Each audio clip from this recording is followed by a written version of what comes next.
आप देख रहे हैं बेसिक की खबरें। बेसिक की खबरों में आपका स्वागत है। साथियों, जैसा कि आप सभी को पता है, सरकार द्वारा विद्यालयों को एक से दूसरे विद्यालय में मर्ज किया जा रहा है। विद्यालय मर्ज करने में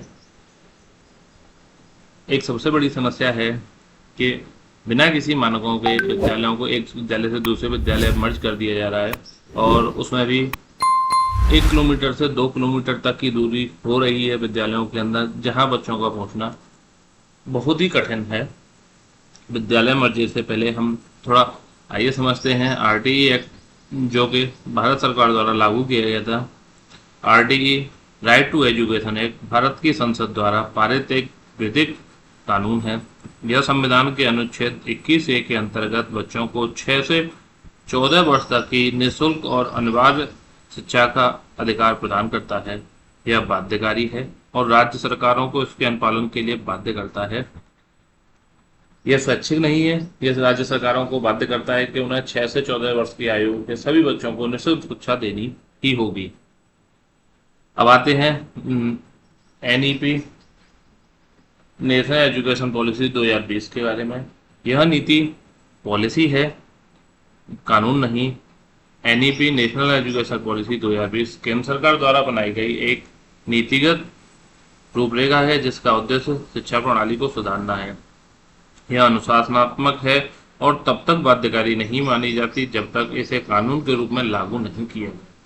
एनईपी 2020 में 3 से 6 वर्ष की आयु के बच्चों के लिए शिक्षा में आरटीई शामिल करने की सिफारिश की गई है, लेकिन आरटीई एक्ट में अभी तक इसे शामिल नहीं किया गया है। अब बात करते हैं आरटीई और एनईपी के बारे में। आरटीई एक्ट जहां कानून है, वहीं एनईपी 2020 जो है नेशनल एजुकेशन पॉलिसी एक नीति पॉलिसी है।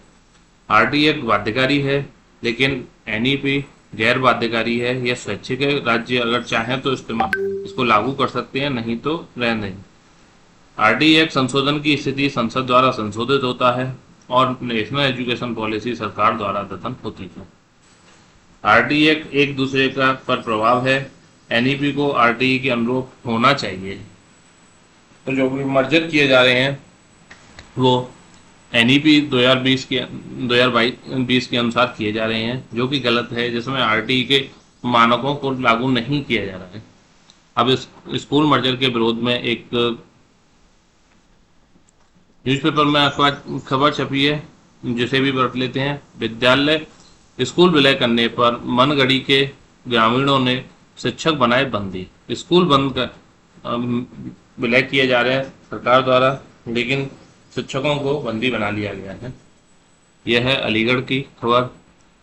स्कूल विलय करने के विरोध में शिक्षकों के संघ के बाद अब अभिभावक भी उतर आए हैं। बुधवार को जवा के मनगढ़ी प्राथमिक विद्यालय पर ग्रामीणों ने शिक्षकों को बंदी बनाकर स्कूल में ही बंद कर दिया।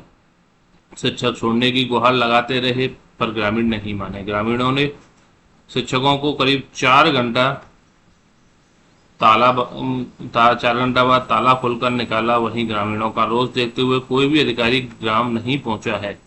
इतनी बड़ी बात है कि कोई भी अधिकारी गांव पहुंचा ही नहीं है। 4 घंटे तक शिक्षकों को विद्यालय के अंदर बंद कर दिया गया। वहां हंगामा होता रहा, लेकिन कोई भी अधिकारी पहुंचा ही नहीं। बुधवार सुबह मनगढ़ी प्राथमिक विद्यालय समय पर खुला, पर शिक्षण कार्य के लिए नहीं, बल्कि बच्चों को दूसरे स्कूल भेजने के लिए खोला गया, जिससे ग्रामीण आक्रोशित हो उठे। ग्रामीणों और शिक्षकों में बहस के बाद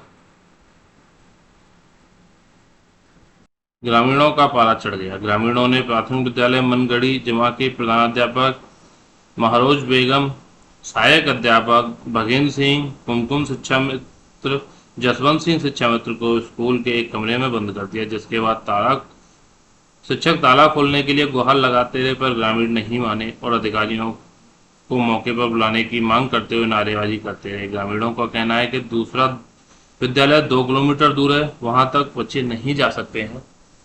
बच्चे इतनी दूर कैसे जाएंगे? इसके बारे में एबीएसए साहब का है वक्तव्य आया है। मनगढ़ी में बच्चों की संख्या कम थी, जिसकी वजह से स्कूल को बंद कर दिया गया। शिक्षकों को बंदी बनाने का औचित्य नहीं था, ग्रामीणों से वार्ता की जाएगी। कब की जाएगी ये नहीं पता है, लेकिन 4 घंटे तक शिक्षकों को बंदी बना रखा। वहां तब नहीं पहुंचे पीपीएसए साहब। नगला, सीर और गंगीरी में भी शिक्षक ग्रामीणों का प्रदर्शन। गंगीरी ब्लॉक सीर प्राथमिक विद्यालय में ग्रामीणों ने प्रदर्शन किया। ग्रामीणों का कहना है कि जिस विद्यालय में विलय किया गया है वहां के बच्चों के लिए प्रांगण ही नहीं है। जिस विद्यालय में मर्ज किया गया है वहां विद्यालय के अंदर प्रांगण ही नहीं है, न तो बच्चों को बैठने की पर्याप्त व्यवस्था की गई है। हमारा प्राथमिक विद्यालय सभी मानकों को पूरा करता है, न तो हमारे बच्चे वहां जाएंगे और न ही शिक्षकों को वहां जाने देंगे। इनका कहना है कि जो नया विद्यालय में मर्ज किया गया है वहां पे सुविधा ही नहीं है, बैठने के लिए जगह ही नहीं है, जबकि जो विद्यालय बंद किया गया था वहां पर सारी सुविधाएं उपलब्ध थी। अधिकारियों को मौके पर ग्रामीण बुलाते रहे पर कोई अधिकारी मौके पर पहुंचा ही नहीं। अधिकारियों ने सिर्फ आदेश कर दिया, वो क्षेत्र में जाकर देख ही नहीं रहे कि हो क्या रहा है। तो साथियों, ये थी हमारी आज की वीडियो, जिसके अंदर आपको बताया किस तरीके से विद्यालय विलय होने के बाद शिक्षकों को परेशान किया जा रहा है और बच्चों को अभिभावक दूसरे विद्यालयों में नहीं भेज रहे हैं। तो ये थी आज की वीडियो। अगर वीडियो अच्छी लगी हो तो कृपया चैनल को सब्सक्राइब करके वीडियो को लाइक शेयर और कमेंट करना ना भूलें। मिलते हैं फिर इसके अन्य वीडियो में, तब तक के लिए धन्यवाद।